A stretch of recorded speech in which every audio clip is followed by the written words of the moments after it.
Bonjour, mon nom est Caroline Savard. Donc, pour ce qui est de la première question, qui est l'élève donne ses impressions, perceptions, expériences de la clientèle ayant un déficit physique et ou neurologique avant d'avoir suivi le cours. Donc, pour ma part, les clientèles observées et étudiées durant le cours étaient pour moi du terrain inconnu. J'avais entendu parler des termes et de leurs noms, mais jamais j'avais réellement pris le temps de les connaître et de les comprendre. J'avais, comme la plupart des gens, quelques idées préconçues sur leur manière de vivre et de communiquer, mais je me suis vite rendu compte qu'il n'y a pas de standard, il n'y a pas de, il y a pas une personne qui a des difficultés de vision qui va être pareille qu'une autre personne qui a des difficultés également avec sa vision. C'est vraiment du cas par cas. Par exemple, pour les clientèles atteintes d'un trouble auditif, j'étais persuadée qu'il ou elle ne pouvait pas réellement apprendre à parler. Eh bien non, l'apprentissage requiert beaucoup d'ardeur et l'usager doit faire, mais pour certains, la possibilité de communiquer est présente. Pour la clientèle polyhandicapée, je ne croyais pas que des organismes comme Laura les Merveilles étaient présents et accessibles dans notre société. J'avais entendu plusieurs préjugés qui mentionnaient le triste sort du CHSLD sans réelle possibilité de développer quoi que ce soit. Par chance, mes idées préconçues et mes peurs pour le sort des clientèles polyhandicapées se sont avérées fausses. Pour ce qui est de la deuxième question, qui est l'élève partage sur les sentiments vécus lors des 2 ou 3 visites en milieu. Pour ma part, les sentiments que j'ai vécus, c'était vraiment spécial. C'est drôle à dire, mais je savais que j'allais vraiment apprécier les visites parce que je suis quelqu'un qui aime vraiment le concret.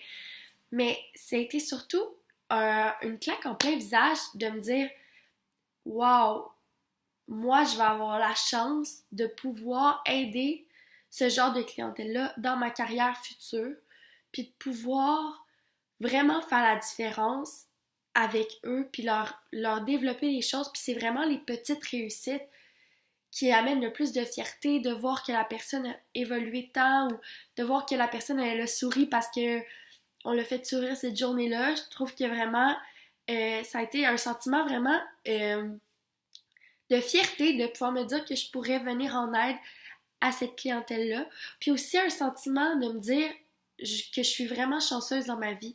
Donc, de gratitude, en fait, de savoir que moi, des fois, je chiale pour des petites affaires, puis dans le fond, il y a tellement des gens qui sont heureux malgré leur handicap. Ça m'a vraiment, vraiment mis le sourire au visage de me dire, waouh, ces gens-là ils ont une force incroyable. Par la suite, l'élève donne ses impressions sur ses clientèles en cette fin de cours. Comme j'ai mentionné plus tôt, j'avais plusieurs préjugés concernant les clientèles. Pas des préjugés, mais des idées préconçues, des peurs en fait de me dire c'est triste, ces personnes-là, ils n'ont pas de réel développement, alors que c'est tellement faux parce qu'on peut tellement arriver à développer des choses avec ces clientèles-là, puis ils peuvent nous apporter autant que nous, on peut leur apporter aussi, ils peuvent nous faire voir la vie d'une façon tellement différente. Puis ces gens-là, on en a besoin dans notre société, on a besoin de la diversité, on a besoin de cette différence-là pour que ça nous amène des choses à nous aussi. J'ai appris aussi qu'il y a des organismes fabuleux comme Laura les Merveilles puis Signe d'espoir qui se donnent à cœur et âme pour faire en sorte que ces usagers-là aient une qualité de vie extraordinaire.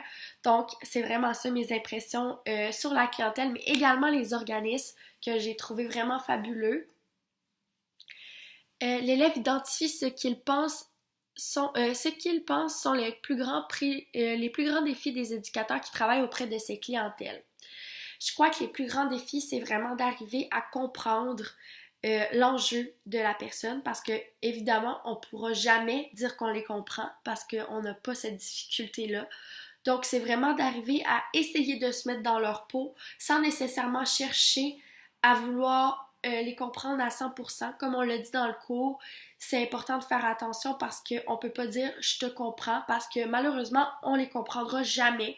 Mais c'est d'essayer un peu, c'est un défi, pour moi ça va être un défi, d'essayer d'essayer de me mettre à leur place, de penser comme eux pour arriver à les aider du mieux qu'on peut. Aussi, la famille, essayer de soutenir une famille qui vit avec un enfant qui malheureusement a de grandes difficultés, puis d'arriver du mieux qu'on peut à rendre leur vie un peu plus facile. L'élève identifie ce qu'il pense sont les plus grandes satisfactions professionnelles des éducateurs qui travaillent auprès de ses clientèles.